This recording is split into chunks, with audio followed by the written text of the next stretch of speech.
Good afternoon. This is John Paul Carrera. We're going to get started in about a minute while we wait for other people to join.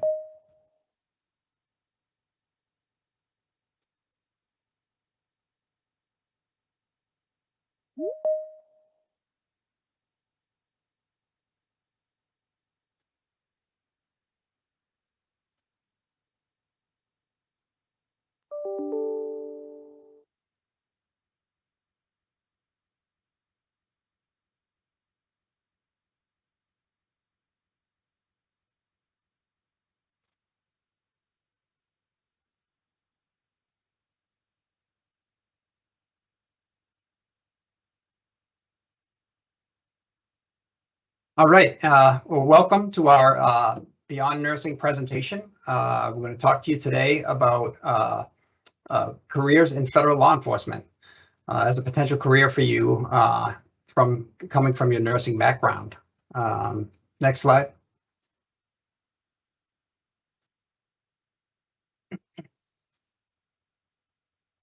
So again, I said we're going to talk about criminal law enforcement jobs, federal criminal justice and law enforcement jobs. The people who work for us are special agents, and they're special agents just like you see on TV with the FBI, which is probably the first thing you think of when you hear the term special agent. But there are a lot of opportunities in federal government for special agent positions, and many of those opportunities are within offices of Inspector General. And so every single department in the federal government has an OIG, or an Office of Inspector General. National Science Foundation has an OIG, Department of Commerce, Department of Justice, and here at the Department of Health and Human Services, we also have an OIG. And the job of an OIG is to protect against fraud, waste, and abuse in that particular department's programs. At HHS, we have to oversee over 100 programs in the U.S. Department of Health and Human Services. The biggest of those are Medicare and Medicaid. Medicare is health insurance for people over 65, and Medicaid is health insurance for people who meet certain income requirements. And Medicaid is jointly administered by the federal and state government, but we oversee fraud into those programs. And so what our special agents do is they investigate, a lot of what they do involves healthcare fraud. And so they conduct criminal, civil, and administrative investigations into healthcare providers, such as doctors, nurses, pharmacists, pharmaceutical companies. We have all different types of investigations that involve those types of entities. Next slide.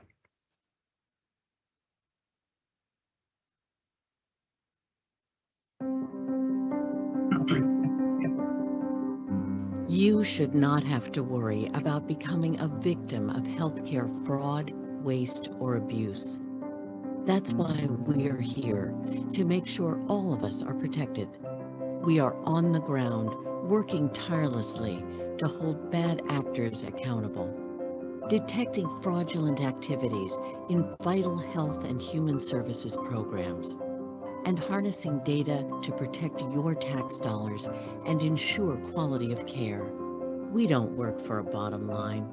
We work for you. We are accountants, data analysts, law enforcement officers, lawyers, and other professionals committed to fighting for your health and welfare. That's what drives us every day. We are the Office of Inspector General. So this video demonstrates the mission of the Office of Inspector General. And as I said, we have a huge mission. HHS spends billions of dollars a year. And as I said, there are over 100 programs that we have to protect against fraud, waste, and abuse. And so the OIG itself has several components or divisions within the OIG. We have auditors, we have evaluators and inspectors, we have attorneys, and then we also have the Office of Investigations, which is who we are. And as I said, we conduct criminal and civil and administrative investigations into those wrongdoers. And sometimes that the job can be a little bit scary. It can be very dangerous. And so this next video that we're going to show kind of demonstrates that for you. Next slide.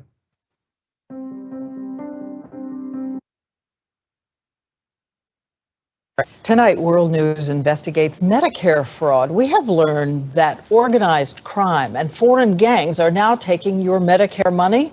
And here's Senior Justice Department correspondent Pierre Thomas. These are Medicare fraud investigators, not the FBI. They used to worry about catching mostly nonviolent offenses. Now they're concerned about something far more deadly. Our folks are out there engaging a criminal element that is dangerous. For gangs, members of the mafia, and other thugs, Medicare fraud is becoming big business. It's so easy to steal from Medicare and Medicaid. It attracts a violent criminal element so they can cash in on their schemes. Crime rings across the country are ripping off taxpayers of millions in Medicare dollars. In California, we see Armenians. In Texas, we see Nigerians. Florida, Cubans. In the Northeast, we'll see Ukrainians and Russians. Here's how it works. They set up fake companies like this one in Florida, and each can bill the government for equipment and services never delivered. This one Armenian gang in Los Angeles plotted to steal $30 million in Medicare money. In this undercover video, gang members confront an accomplice suspected of skimming their profits. They threatened to kill him. Me and you tonight, it's going to be a war. $200,000, bro, it matters. Police say some of the groups won't hesitate to bribe or threaten to further their scams. Those threats are backed up by high-powered paramilitary weapons. You found these kinds of weapons at Medicare equipment companies? These are .50 caliber sniper rifles. Here we have an example of a machine pistol. It actually shoots rifle rounds. In San Francisco, authorities seized dozens of weapons at a medical equipment company operated by a gun runner who was working with a Mexican cartel. These are hardcore crooks, and we got to do something about this. 18,000 new applications every month come into the Medicare program, and we are now realizing that far too many of them are really criminal element and fraudsters. How are you going to improve the vetting process? We're going to do that by making sure that these are legitimate businesses, by making sure that we go on site like you did. Budetti claims in the first year these new measures were put in place, 16,000 companies could not stand up to scrutiny. But officials admit that's only a start to rooting out all that fraud. Pierre Thomas, ABC News, Washington. So we do have a huge mission, and we are facing criminal actors on a daily basis. Next slide. So why would you want to work for the OIG as a criminal investigator or special agent? We feel that people with a nursing background or a medical background make great candidates to be special agents for us because of the subject matter of what the majority of our investigations involve, which is healthcare fraud. And so people with a nursing background understand medical terminology. They understand the type of work that we do, and they're able to really delve into the types of fraud that we're investigating. Why else would you want to work for us? Because this job is a job where you make a difference. You're not just taking home a paycheck every day. And I know that most people who are in nursing school or went to nursing school, want to do something bigger than just taking home that paycheck. They want to do something of a public good. And the great thing about the job that we have of being special agents with HHS-OIG is that we're helping the public. We're doing good for the American taxpayers and for Medicare and Medicaid beneficiaries. And so that's a great feeling at the end of the day. The other great thing about working for this agency is that we really emphasize a work-life balance. We don't want our agents working hundreds of hours a week. We want them to spend the time with their families. Obviously, the work is important, but it's also important that they take that time to recharge and to be with their families. And we think it's an excellent option for both men and women to be special agents for us. And the work is dynamic. It's not a boring job. You're constantly learning new things. You're going out and conducting search warrants and arrest warrants. And it's a really great job where you learn a lot of different things that you can then implement in the work that you do. Next slide.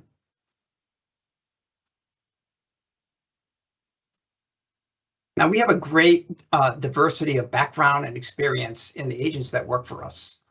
We have people who are former attorneys. We have people who are nurses. We have people who are accountants. We have forensic computer experts.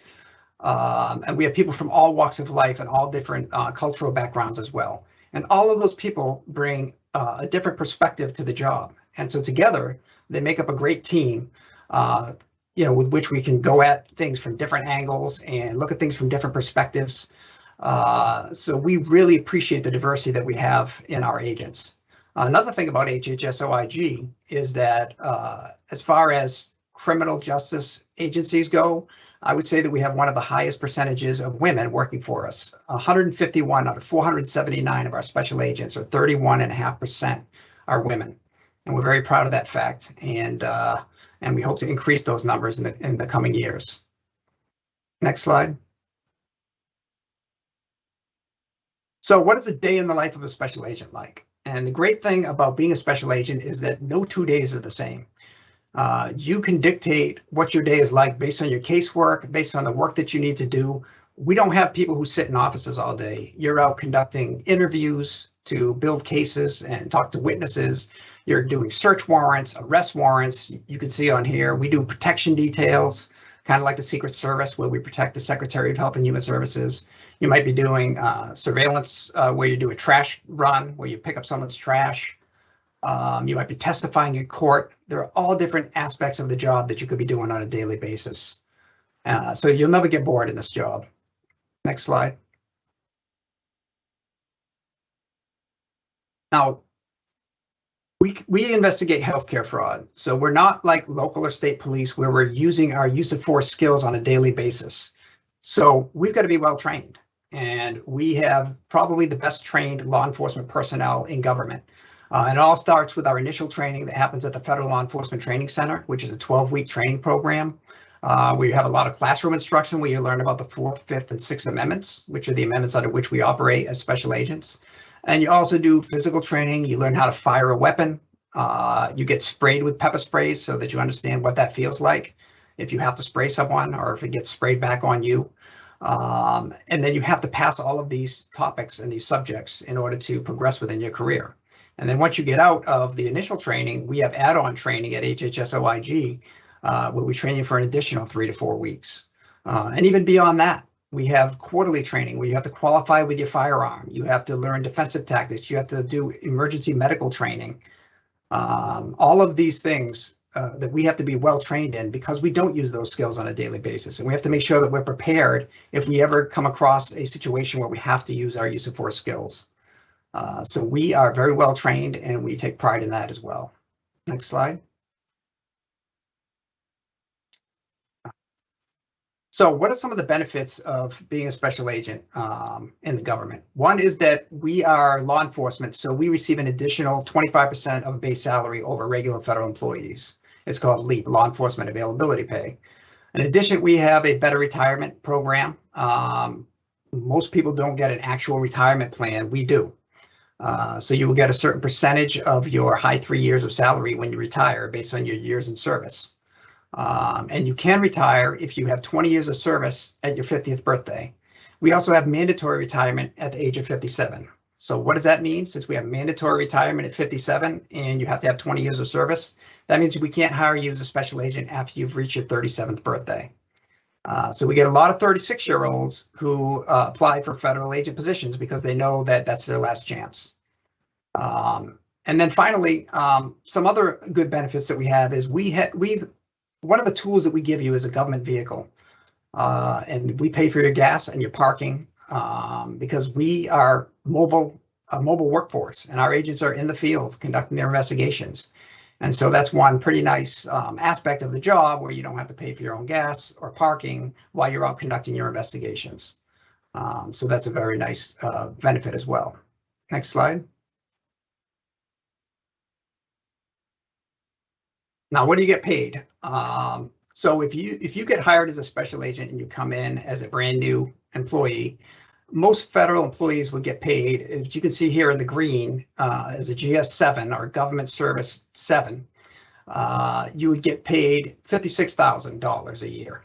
However, because you're a special agent, if you look down in the green below that, you get an extra 25% pay, which brings you to $70,956.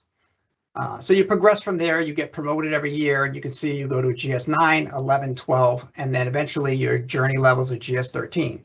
So within 4 or 5 years, as a GS-13 special agent or your journey level, you're making about $130,000. So you'll never get rich in the government, but you can certainly be comfortable financially. as you can see in the red, that's where I stand. Every time that you reach a grade, your journey grade, I'm a GS-14 because I'm mid-level management. Every time you reach your specific grade and then you don't get promoted the next year, you go up by a step. And then the duration between steps increases as you get towards the end. But I'm a GS-14 step 10. So technically my pay should be $202,000 if you multiply the 162 by 25%, but there is a pay cap on the federal government. So the highest you can make right now as a federal employee is $176,300. And that goes up a little bit every time the government employees get a raise. So as I said, you'll never be rich, but you can certainly do well financially while also having a job that means something. Next slide. So that's just a brief overview of the work that we do here at HHS-OIG. But I want to introduce you to two former nurses who actually work for us now as special agents. And they're going to speak to you in turn about their experiences transitioning into this role. The first is Emma Dugas. Emma is a Connecticut native who graduated from the UConn School of Nursing in 2011. She began her nursing career working in pediatric oncology at Connecticut Children's Medical Center. Emma then moved on to work as a hospice nurse and eventually became a hospice nurse manager at the Center for Hospice Care. After almost 8 years working in the field of nursing, Emma decided it was time for a change, and she joined HHS-OIG as a special agent in 2019. Emma currently serves as a control tactics instructor in the Hartford field office, and she also received the 2022 Inspector General's Award for Excellence in promoting quality, safety, and value for work with the Opioid Rapid Response Team. In addition, Emma's husband is a local police officer. Amber Kilpatrick graduated with a Bachelor of Science degree in nursing from East Carolina University in 2003. She then worked in a variety of healthcare settings over the next 8 years, including medical, surgical, renal, cardiac catheterization lab, and with the Department of the Army as a civilian triage nurse. Prior to working for HHS, Amber worked for a government subcontractor as a medical review nurse. That job paved the way to her career with HHS-OIG, which began in 2011 when she became a special agent in the Miami regional office. In 2018, Amber transferred to HHS headquarters in Washington, D.C. and worked as an operations officer for 18 months. In 2019, she transferred to the Greensboro, North Carolina field office and continued her work as a special agent investigating healthcare fraud. In June of 2022, Amber was promoted to Assistant Special Agent in Charge, and she currently oversees the North Carolina and South Carolina offices. During her years with HHS-OIG, Emma has served as an emergency medicine coordinator, a CPR instructor, and a certified OI mentor. She's been the recipient of numerous awards, including the DOJ Investigative Initiative Award, Women in Federal Law Enforcement Outstanding Law Enforcement Award, the Inspector General's Exceptional Achievement Award, and the U.S. Attorney's Office Outstanding Law Enforcement Officer Award. So first, we're going to hear from Emma. Thanks, JP. Hi, everyone that is attendant. Thank you so much. It is great to get to speak with nursing students and talk about how I got where I am. So as JP said, I graduated from UConn School of Nursing in 2011 with my bachelor's. And at that point, I had basically told my advisor that I was only ever going to do pediatric nursing and that was going to be my life. And she rolled her eyes at me and was like, yeah, okay. Because you never know where life is going to take you. So I did that. I did pediatric oncology for about 1.5 years, and I realized that it was rewarding. It was not my passion. My personality is I get bored kind of easily. So being stuck in the hospital wasn't for me. And 12-hour shifts, personally, I struggled with. So I was speaking with my neighbor. She was a hospice nurse, and basically that's how I got to become a hospice nurse. I was taking care of patients in the home, being out on the road, being more independent, and that was much more my speed. When my agency, the branch that I was working for, it shut down. So I went to a new hospice as a hospice nurse manager, and that is where I learned about the OIG. I had no clue what it was, prior to getting to the Center for Hospice Care. My supervisor was constantly, telling me about, teaching me about regulations, and I was constantly doing chart reviews and looking, at all of the nurses' notes, making sure everything was up to par. And she would always talk about other big hospices that she always would say that we should report them to the OIG, because they would admit patients that probably weren't, they didn't qualify for hospice. And so that's kind of how I got into this, is learning about that from her. And it intrigued me. I was like, what is this OIG? And so I was big into the regulatory stuff when I was a nurse manager. In the spring 2018, I decided that I needed to make a change. My husband and I both wanted to make a change. And we were out to dinner talking about, what do we really want to do? And he's like, what would you always want to do? And I said, basically, be in the FBI. I thought that was like, going to be so cool, which it probably is. But I have to say, this is way better. So I had spoken to my cousin, who was an HSI agent, Homeland Security Investigations.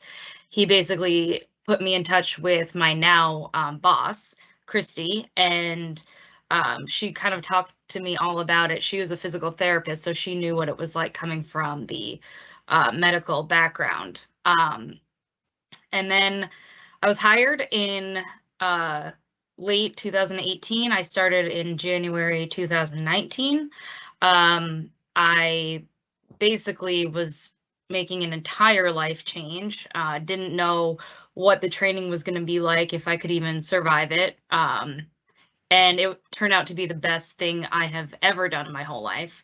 Going to the Federal Law Enforcement Training Center was amazing. But basically, now the nursing background is so beneficial to this job, because you have the experience coming in from the past, and how to look at medical records, read doctors' handwriting, something as simple as that. You're used to it. Medication doses. I do a lot of opioid cases with the DEA, and it's just helpful to have the background as a nurse. I think it's really important to have a little bit of experience under your belt, but it's good to know that you don't, there's options out there for you. I didn't want to stay being a nurse just because I just wanted to do more investigating. And then this just sort of fell into my lap. So that's basically it. And that's how I'm here. All right, thank you, Emma. Now we're going to hear from Amber Kilpatrick. Thanks, JP. Hey, everybody. As JP said, I'm the Assistant Special Agent in charge of the Greensboro, North Carolina field office. We cover both North Carolina and South Carolina territory. There's a total of 9 of us in those 2 offices, 5 in Greensboro, 3 in Columbia. I'm in Greensboro, so I'm the 6th. As he said, I graduated with my Bachelor of Science degree in nursing from East Carolina in Greenville, North Carolina. As you can tell from the accent, I was born and raised in North Carolina. I graduated in 2003. My husband was in the Army, so we moved around a lot. So at the time, I thought that was terrible. But now looking back, it gave me such great experience on the nursing side, because I was really having to change jobs every few years. I worked as a nurse before coming over to the government. I worked as a nurse for about 8 years. I started out on a medical surgical renal floor, as JP said, and that really gave me some great floor experience. It was good right out of school. I got that whole hospital side of things. I was able to get a wide variety of patients. And really, I didn't know what I was doing coming out of nursing school, and I didn't know what I wanted to do. So it was a great first experience for me. But as Emma said, I kind of knew right away I didn't want to do this for 30 years. So my husband and I moved, and I started working in the cardiac cath lab as a nurse, just working as a circulator. and a nurse in the recovery area. And I absolutely loved that job. The hospital that I worked at was just about to get their certification for interventional cardiology. So we were only doing diagnostic when I started, and they were transitioning to interventional. And that was just a great experience because I was able to get a ton of education, a ton of training, and learn how to do the interventional side on the cardiac cath patients. And then they started a heart center, and that was just a great experience. I loved that job. Also on the practical side, which I know nurses appreciate, always appreciate schedule. I had worked 3/12s, but I had never done 4/10s. And when I started working in the cath lab, I had that option to do 4/10s.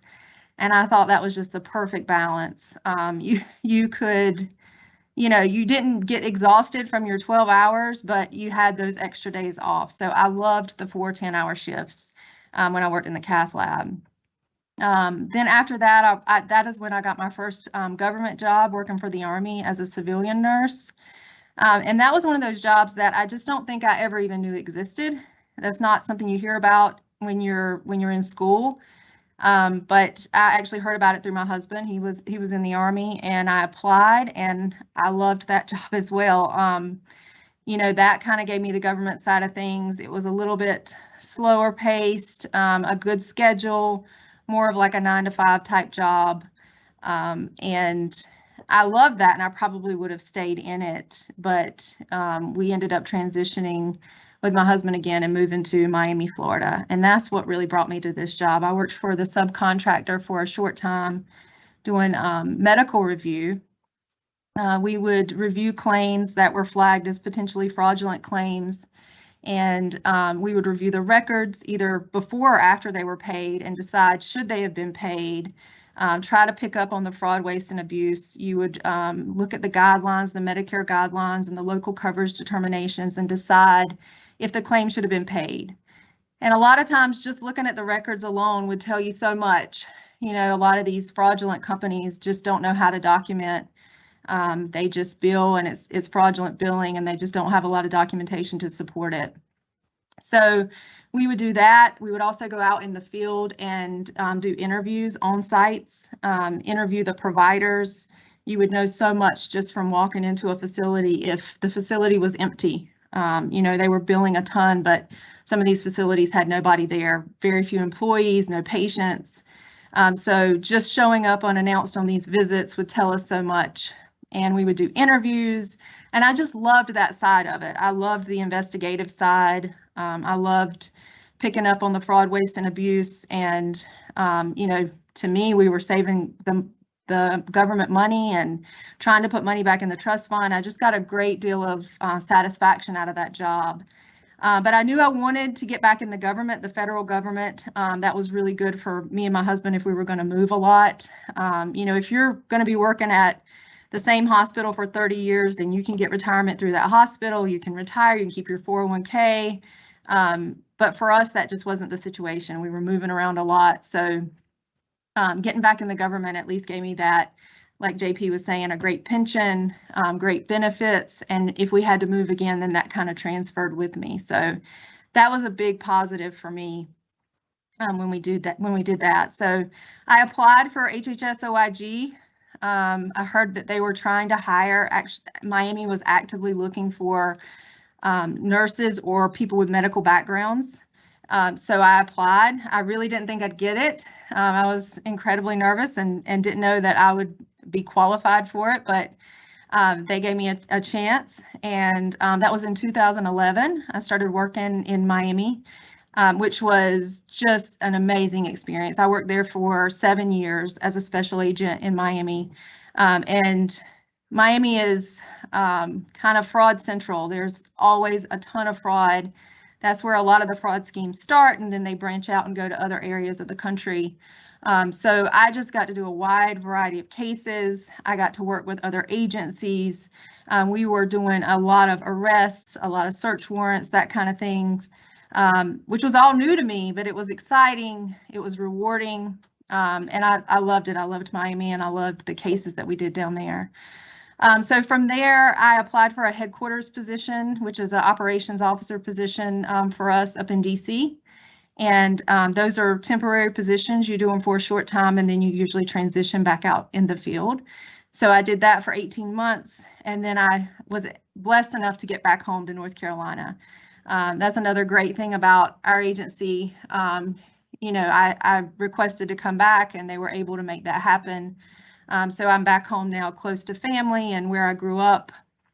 And then I've been here in the Greensboro office for 3 years, and just applied for the assistant special agent in charge. My supervisor was retiring after 36 years of government service. She wasn't a special agent the entire time, but she put a lot of time in with the government. So I applied for her position and got it, and that's where I've been since June in her role. So as far as transitioning from it was a little overwhelming at first. Going away to the Federal Law Enforcement Training Center at first for me was, all something new. You had a lot of physical that you had to do. You had to learn how to shoot a weapon. You had to learn how to execute arrests, search warrants, that kind of thing. That was all new for me. But I will say, I echo what Emma said, all very rewarding. It was a great experience.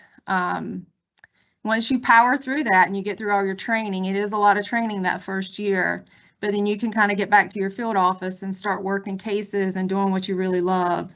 And so for me, that first year, I kind of fell in love with the job. And I said, this is exactly what I want to do. It was just really rewarding. A lot of people don't think about the fact, I don't think a lot of people know how much money is stolen from the government with fraud, waste, and abuse.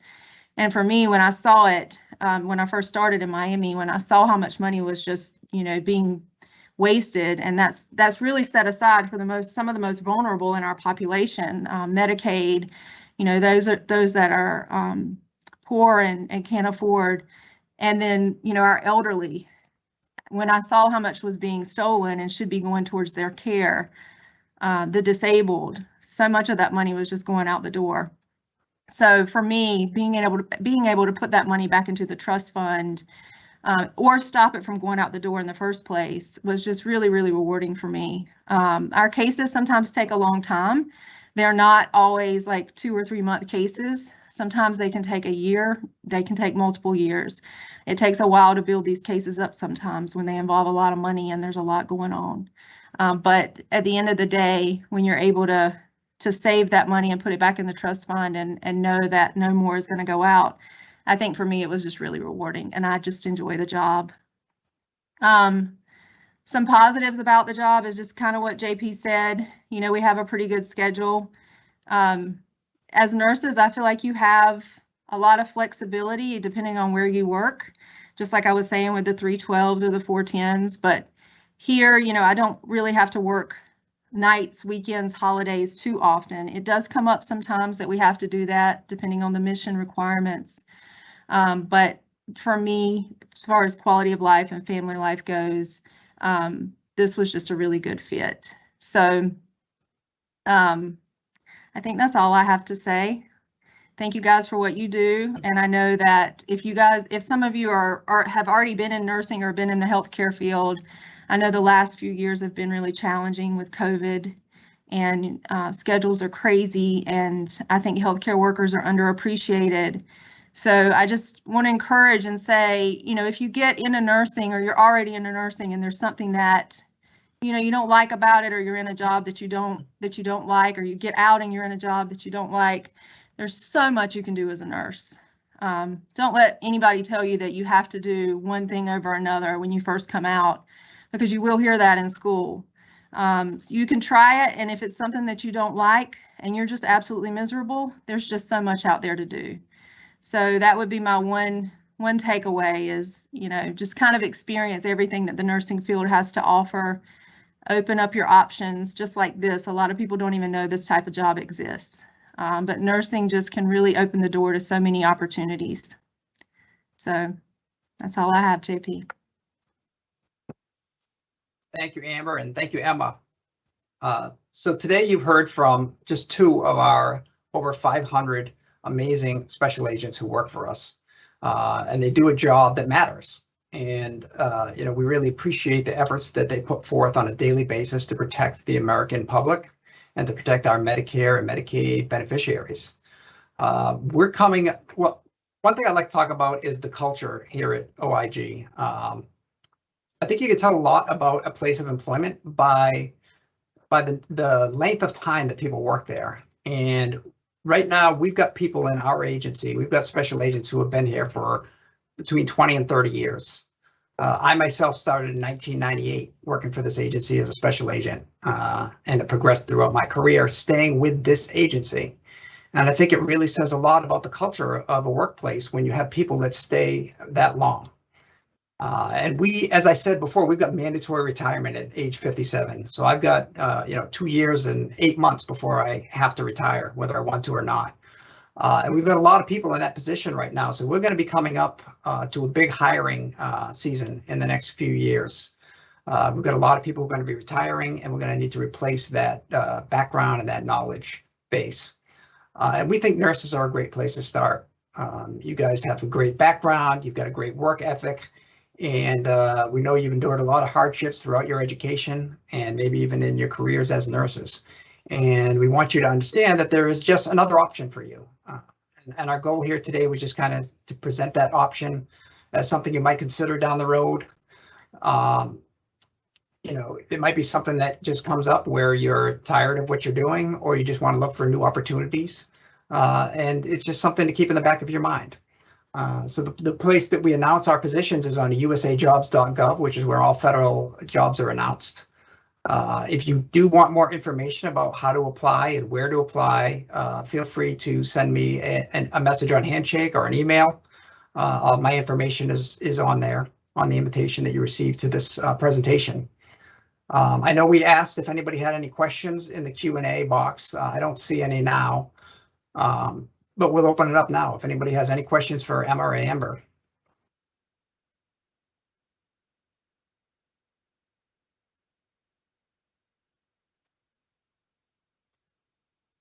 Tiffany?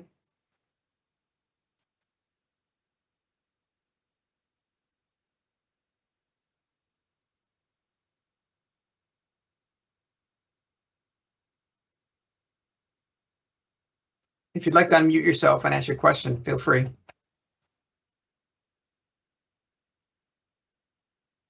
You're still muted. Yeah, I don't think they have ability to unmute because there's that. But do you see this question in the chat, JP?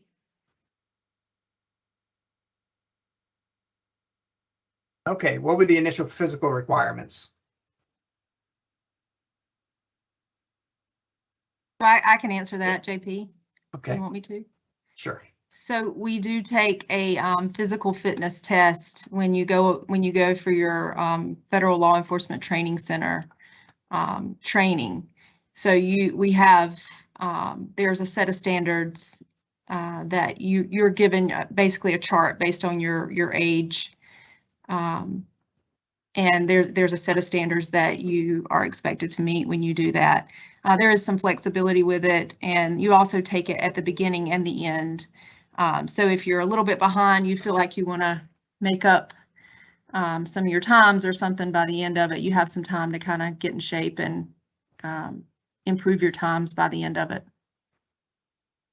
Thanks, Amber. So that's physical fitness. We also do have physical standards in terms of hearing, sight. You do have to undergo a physical before you're hired with the Federal Occupational Health Center. And those are, basic standards of, being able to do the job. We have another question here was wondering if you have to be a U.S. citizen to work for OIG. Yes, you do. We are a federal government employer, and so you do have to be a U.S. citizen in order to work for us. And we have a question here that says, how many years of nursing do you require or recommend in order to apply? And I don't think we have we don't have any minimum amount. If you do have that background, it would be beneficial to you. You have to have a bachelor's degree in order to apply for a position with us, in order to work for us. But beyond that, I don't think there's any requirements in terms of how much of a particular type of education you have.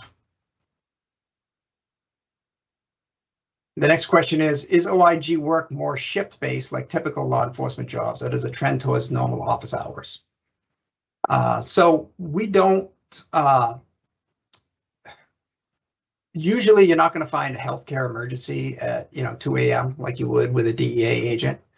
So for the most part, you're working during regular working hours. We have to work, because of that law enforcement availability pay, we have to work an average of 50 hours a week, which is an extra 25% beyond a typical 40-hour work week. 3 hours of that is for working out because we want our agents to be in good shape.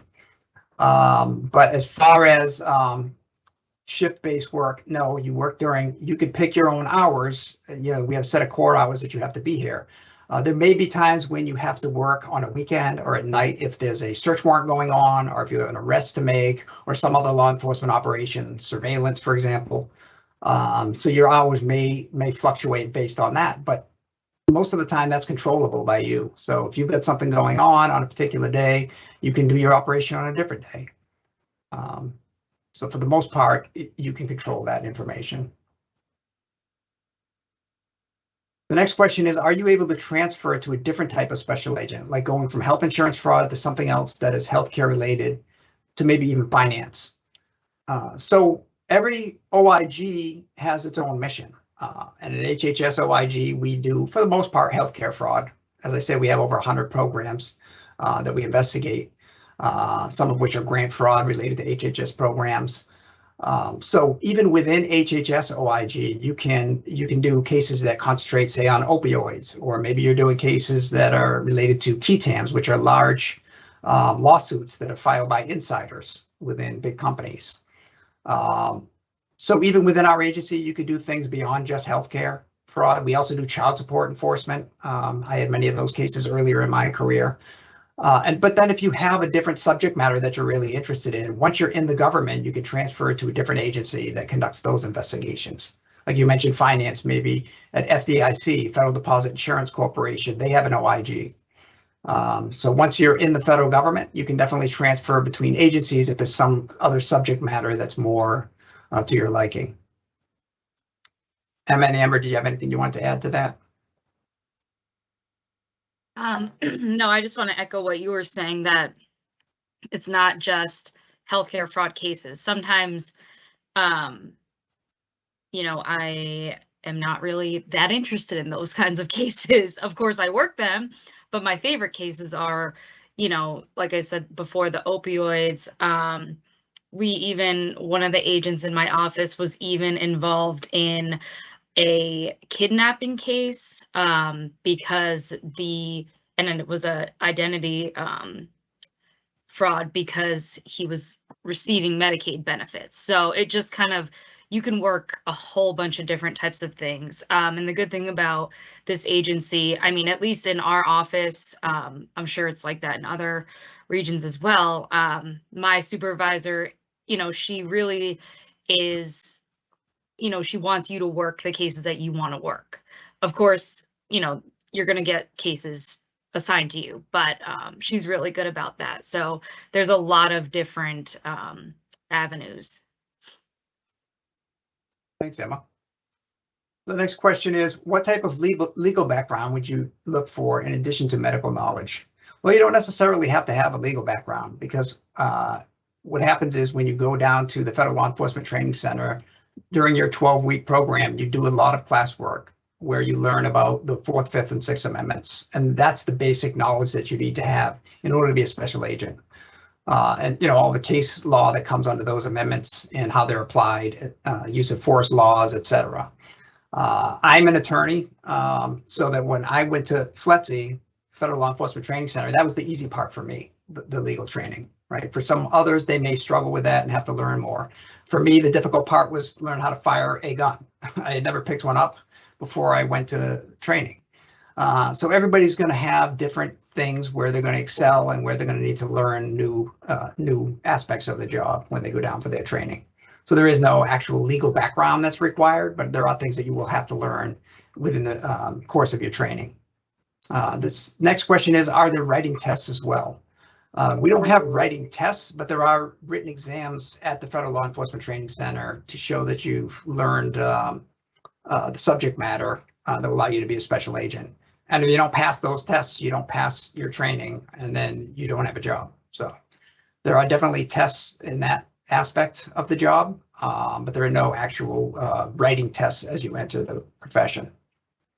Next question is, are there offices across the country, or would we have to relocate to DC? That's a great question. We have offices, we have 10 regional offices across the country. And even within those regions, we have field offices. So for example, under the Boston regional office, we have an office in Maine and an office in Connecticut to go along with those other 2 offices. We have offices throughout the Carolinas. We have offices on the West Coast. All across the country, we have opportunities for you to work from those locations.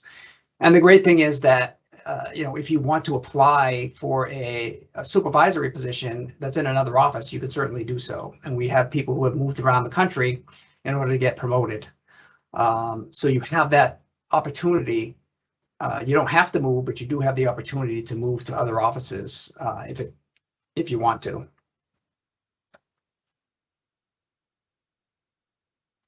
The next question is, what makes a good candidate for the position on top of having a healthcare nursing background? That's another great question. Some of the things that we look for are somebody with a good writing ability, because we write a lot of reports in the course of our work. We interview people. We have to write up an interview report that says what that person told us. We have to write surveillance reports when we write them. We write affidavits for search warrants. So you've got to have the ability to write well. We certainly don't want somebody who is a poor writer who then gets on the stand in a criminal court, and all of a sudden the defense attorney attacks the agent on the writing ability as opposed to the subject matter of the investigation. So writing is a very important aspect of the job. Also, you've got to be analytically minded. We have a lot of data that you're going to have to comb through when you do this job. And you've got to be able to sit down and look at a spreadsheet and figure out what's happened based on the claims, the Medicare claims, or different things that would be on that spreadsheet. And I think you've got to have the ability to be flexible and to be able to think things through. Amber and Emma, did you have anything you wanted to add on that question? Yeah, I think just one more thing that I wanted to add was communication, which is also really important in nursing. But we're always interacting with the public. We're always going out and doing interviews, beneficiary interviews. You're interviewing subjects, cooperators. That's really where you make a lot of your cases, is going out and being able to talk to people and interview people. So that, to me, is a very valuable skill. Great, thank you. So I think we've covered all the questions. If there aren't any more, I just want to say again, thank you for all that you do. Obviously, even if you don't become a special agent, you're doing great work as nurses, and we appreciate your efforts on a daily basis. But hopefully this is something you'll think about in the future. If you do come to that point, feel free to reach out to me. I'll give you any more information that you'd like to hear. We appreciate you joining us, and thank you so much to Amber and Emma for sharing their expertise and their background and their experiences in transitioning from clinical nursing positions to special agent positions. So thanks again, everyone. We're going to end this call now, and have a great day. Thanks, everybody.